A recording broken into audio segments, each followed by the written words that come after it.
RPSC द्वारा आयोजित ACP exam 2014 के अंदर एक क्वेश्चन पूछा गया है, structure chart are developed after. Structure chart कब बनाए जाते हैं, कौन से फेज के बाद बनाए जाते हैं। तो यहाँ चार ऑप्शन दिए गए हैं, एक सही ऑप्शन आपको बताना है। चलिए अब हम डिटेल में जानते हैं स्ट्रक्चर चार्ट क्या होता है और कौन से फेज के बाद ये बनाया जाता है। तो स्ट्रक्चर चार्ट एक ग्राफिकल टूल होता है जो ये दिखाता है कि पूरे सॉफ्टवेयर में मॉड्यूल्स कैसे विभाजित किए गए हैं और एक मॉड्यूल दूसरे मॉड्यूल के साथ कैसे जुड़ा हुआ है। तो ये दिखाने का काम जो करता है ये स्ट्रक्चर चार्ट करता है। अगर हम स्ट्रक्चर चार्ट देख लेंगे तो हमें समझ में आ जाएगा कि सिस्टम में कौन कौन से मॉड्यूल हैं और कैसे कैसे वो जुड़े हुए हैं।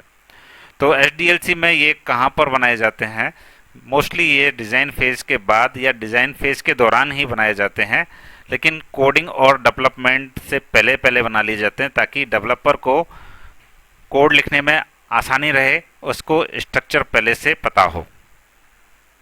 जैसा कि हम जानते हैं एसडीएलसी के जो फेजेस होते हैं वो पहला फेज़ होता है रिक्वायरमेंट गैदरिंग, जिसमें हम यूजर से जानकारी लेते हैं कि उसको क्या क्या चाहिए सिस्टम के अंदर। उसके बाद रिक्वायरमेंट का एनालिसिस करते हैं, हम गहराई से देखते हैं कोई प्रॉब्लम तो नहीं है, कोई रिक्वायरमेंट को और अच्छी तरह समझना है तो हम उसका विश्लेषण करते हैं, कॉन्फ्लिक्ट्स को ढूंढते हैं, प्रॉब्लम्स को ढूंढते हैं।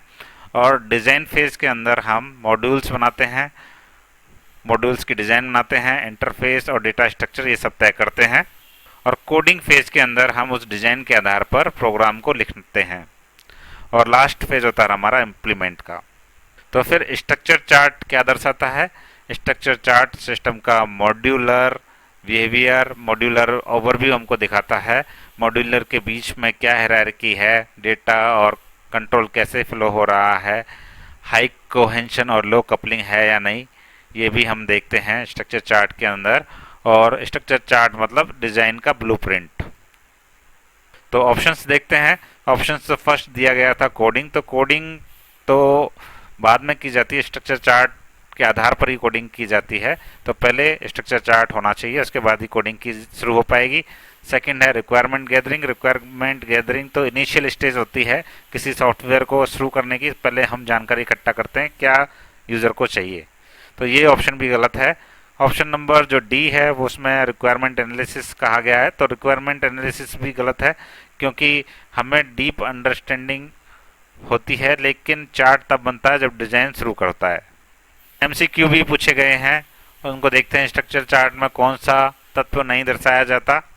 तो सोर्स कोड स्ट्रक्चर चार्ट के अंदर नहीं होता, बाकी मॉड्यूल हायरार्की होती है, डेटा का फ्लो होता है, कंट्रोल फ्लो होता है स्ट्रक्चर चार्ट के अंदर, लेकिन सोर्स कोड का कोई स्ट्रक्चर चार्ट से लेन देना नहीं है। क्वेश्चन नंबर 2 पूछा गया है, स्ट्रक्चर चार्ट मुख्य रूप से किस चीज़ से जुड़ा हुआ है। तो ये जुड़ा हुआ है सिस्टम डिज़ाइन से जुड़ा हुआ है।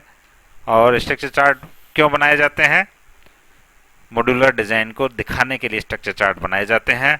तो आई होप आपको क्वेश्चन का आंसर क्लियर हो गया होगा। स्ट्रक्चर चार्ट कौन से फेज के बाद डेवलप किए जाते हैं, डिज़ाइन फेज के बाद डेवलप किए जाते हैं।